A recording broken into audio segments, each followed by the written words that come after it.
West YouTube, this your boy Big Ray West. You tuned in to GFG TV. This is Tripp Shelton, and you're tuned in to GFG TV. Oh. All right, so we are here with Tripp Shelton, D.O.P.E Click, many other affiliates. We'll get into Star that. Mafia, the original.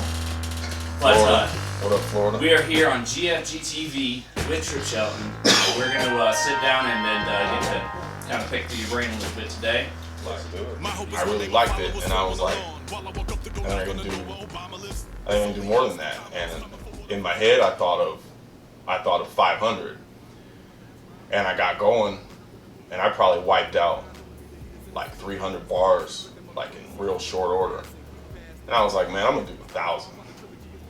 So, and funny story, I always tell my daughter this. I was writing this in late 2005 and early 2006, and I was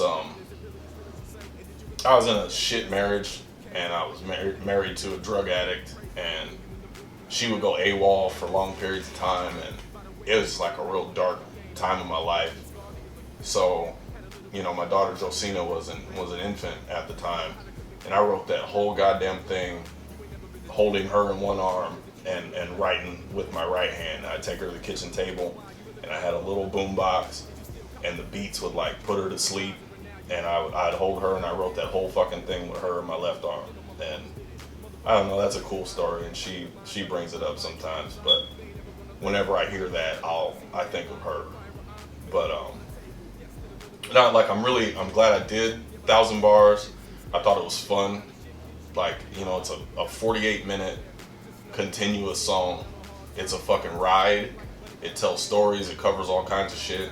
And then I submitted it to Scratch Magazine, and they actually like did a little write-up of it, which was pretty cool because that was like the very first piece of national, you know, credit that I got. Yeah. And like later that same year, I got the Vibe thing. So like 1,000 bars kind of gave me a lift, you know. Yeah.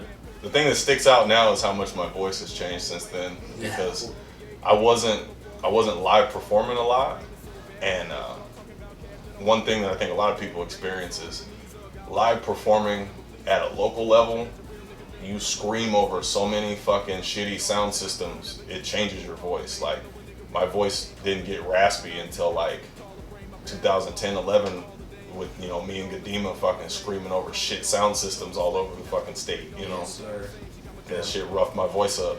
But, I mean, I like the outcome of it, but that's not what I used to sound like. I don't even sound the same on 1,000 bars. It's weird. But Yeah. that was like 14 years ago. So What is your favorite song to perform live? it's actually one of Gadima's joints. Yeah. It's Soul Power, because I'm not even on it. I just get to hype man that shit, and it's a different role for me. Like, I'm not even part of that song. Like, I just hype man the fuck out of it, and it's fun. Like, I could do it right now. Me and him ain't been on a stage together in like 4 years. We could do Soul Power right fucking now and kill it. I mean, there is the song D.O.P.E that went on his J.K. Savage album, which is fucking perfect. That's another perfect fucking album. That's when Gadima was, that was his fucking peak. He wrecked that shit. I love that album. But I like performing that one too. But yeah, Soul Power, when I get to be my guy's hype man, that shit's fun. It's fun as hell. I love doing that song. Let's hear some history on D.O.P.E Click, Gadima. Okay. So it was some weird simultaneous things that were going on at the same time. I don't remember what the publication was. It might have been City View, and this is 2007. And at this point, I had only like performed and shit in Florida. I hadn't even fucked with my own local scene at all. And I was looking to get out here in Des Moines because the scene was starting to finally bubble a little bit. I remember seeing a write-up of Gadima, and I know he knows this, and we laugh about it, but like, I'm hella skeptical out the gate. So I'm like sucking my teeth at it, like, man, who's this motherfucker, you know? And I was out at Hip Hop Heaven when Jermaine had Hip Hop Heaven at, I think this is when he had it in the Drake area. And I remember Gadima's Pronto mixtape was there. And I grabbed it. It was $5 or whatever. And I put it in wanting to hate it, and I didn't. Because he was good at rap. I was like, okay. So at the same time, my guy Joe Gallagher, who is one of the, I've had two people, you know, who work in music who have been down with me like forever. It's Big Vern and Joe Gallagher. They've been down with me, you know, since like 2003. And Joe Gallagher had met Richie Daggers through some kind of weird back channel or whatever, and he had sent Daggers my music, and Daggers was DJing for Gadima at the time. So it all kind of came together, like this is all happening at the same time. He got Daggers in touch with me, whatever. Gadima had a show at Vaudeville. They asked me to be on. I put together my little, you know, my instrumentals. Daggers spun for me that night. I did like 6-7 songs. You know, it was Gadima's show, so he closed it down. We chopped it up after that, and we just like stepbrothers moment. Like, did we just become best friends? Like, and we were like rap best friends from that point on. Like, I kicked it with them so tough. Like, we did so much music together and so much travel and so many shows, and like that has still been the most fun time of my rap life. Yeah. Like, just being all over the Midwest with those guys, this shit was so much fun. Yeah, it's kind of cool to hear about. I didn't obviously know you guys back then. Mm-hmm. But I got to meet you guys later on, Yeah. you know, and through the blessings have got to hear some of these cool stories. So it definitely sounds like you get those type of relationships very few times in life. Mm-hmm. You know what I mean? Through anybody, and then to find out, you know, he plays drums and you're the singer. You know what I mean? Right. And that's some step.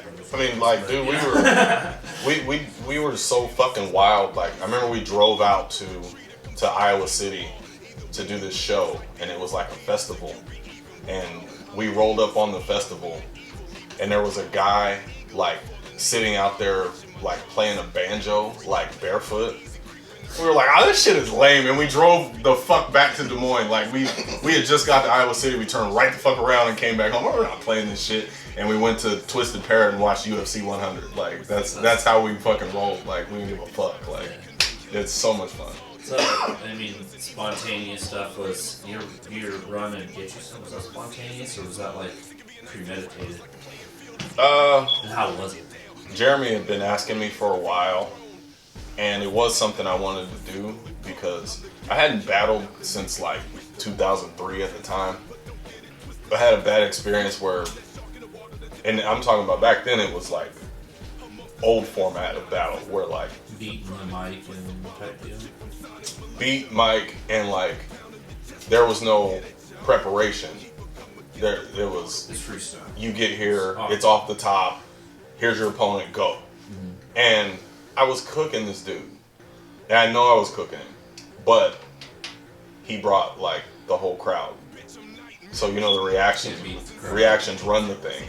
So I'm dropping all these complex ass lines and getting nothing, and he's saying this basic shit, and everybody's falling off their chairs, and I lost, and I swore off battling, like I was done. And then Get You Some popped up, and you know, Jeremy started talking to me, and I wasn't ready to accept when I accepted, but we talked about that uncomfortable thing. You know, I made myself uncomfortable on purpose. I was like, yeah, give me a plate, like they say. So they gave me Mac Patty, and I had a couple months, and I'm a pretty dangerous motherfucker when you give me time to prepare. Like, very funny battle, very it was funny, and it was different because I do like him, and he's a very nice dude. I was hoping for someone that I could dislike, so I kept it more comedy than like personal. Yeah, but I still think it came off good, and it just became really apparent to me during the process that people were like really wanting me to fail. There's a weird thing and I don't know if it's always like this, but there's a weird thing in this city, at least, between like battle rappers and conventional like pen rappers. And like, I guess both sides think they're better than the other side, and they did not want me to come into that arena and do well. Like, they wanted to prove that battle rap is some different sport, and you can't just walk in there and do well. And I'm not saying like I'm ready to eat the battle world or nothing, but I can fucking do that shit. Like, especially in this format, you give me time to fucking study a motherfucker and write and shit. Bring them. Well, Like, the more you would do it too, the more comfortable you get. Yeah. Because you were comfortable on the first one. yeah, I mean, it took me a half a round to like ease up, and once I caught the grip, and then, you know, it was a brand new experience for me. You really don't want to see me 6-7 battles in. Like, it's just not something I have the time to put towards it. But if a schedule changed or something, or if somebody could give me somebody I want in there, get Joey Ashby to show up. I'll do that one. I'll leave it at that. So, on that note, what is the best advice you think you've ever been given? I have not been given fantastic advice personally, but like the quote that I fucking rock with real hard is see a little, see a lot, see nothing. And that's a Jimbo Fisher quote. He was the coach of Florida State. He coaches at Texas at A&M now, and it was a mess. But it's just like saying like narrow your field of vision and focus on really what you can control. Like, see a lot, see nothing means if your eyes are open, you're seeing everything. You're really not getting anything. You're just, the only thing you're getting is confused. You know, narrow your field of vision. That shit really, like, I lean on that a lot. You know, see a little, see a lot. Just zero that shit in. Focus. Yep. What's next for you, man? My what's next has changed even since last time I sat in this chair. Just a little. I went out to Waterloo and I met with Vern and Joe Gallagher, who I was talking to you about earlier. And I'm currently working, and I mean, like, not just brainstorming, like, I have songs done and shit. I got a project called Jan's Boy that's just going to be, like, I feel like I've only talked about my life on record, like, from maybe my 20s and up, or maybe my late teens and up. And I want to talk about the shit that I've never talked about, like things that happened even before I was born, leading through my childhood and my upbringing. And I feel like I'm putting out too big of a spoiler, but fuck it, I'm gonna do it anyway. So what's gonna happen is, like, I was born in 1982. This album is gonna start in 1975 and give you a little backstory on my parents and shit and how they met and everything. But sonically, like, the beats are going to progress and match the era from the years that I'm talking about as we go on. So we're gonna start off and it's gonna sound like the 70s, and by the time we get done, it's gonna sound like No Limit at the end. You know what I mean? Because we're gonna go from before I was born to about 2000. And I'm gonna tell the stories I never told, because I got some weird, fucked up childhood shit, and I saw things I wasn't supposed to see, and I had things happen to me that weren't supposed to happen to me, and I'm gonna say all of it. And I don't give a fuck. Respect. Who are you looking forward to working with? Well, I wouldn't say looking forward to, because I haven't put out any feelers or anything, but I think a weird combination that would be fun. I'd like to work with Callan, I think. I was not a big fan of hers at first, and I've admitted that, but I see a person who really put in the work to get better, and she got way fucking better, and she got really fucking good. And I've never done a song with a female before, and I think that there's subject matter that obviously you can touch when you're collaborating with a female that you can't touch, you know, collaborating with somebody else. I think that would be fun, and I think it would work. And I like the energy and the attitude that she brings to shit. But I mean, also, I'm looking for females who can sing. because I do actually have like ideas ready to rock for that. I just don't know who sings locally, but I have some good ideas. So I definitely would like to collaborate with a female at some point. So it's gonna be fun.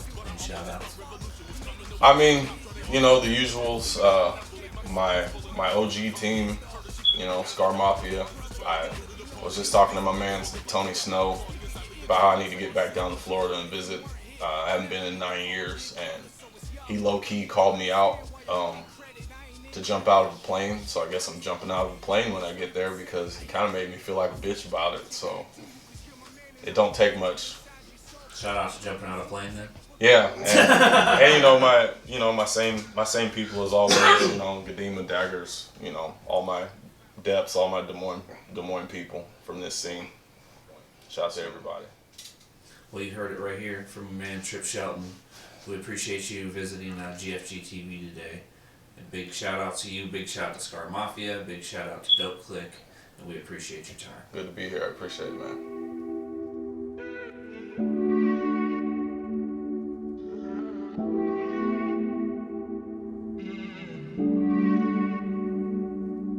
West YouTube, this your boy Big Ray West. You tuned in to GFG TV.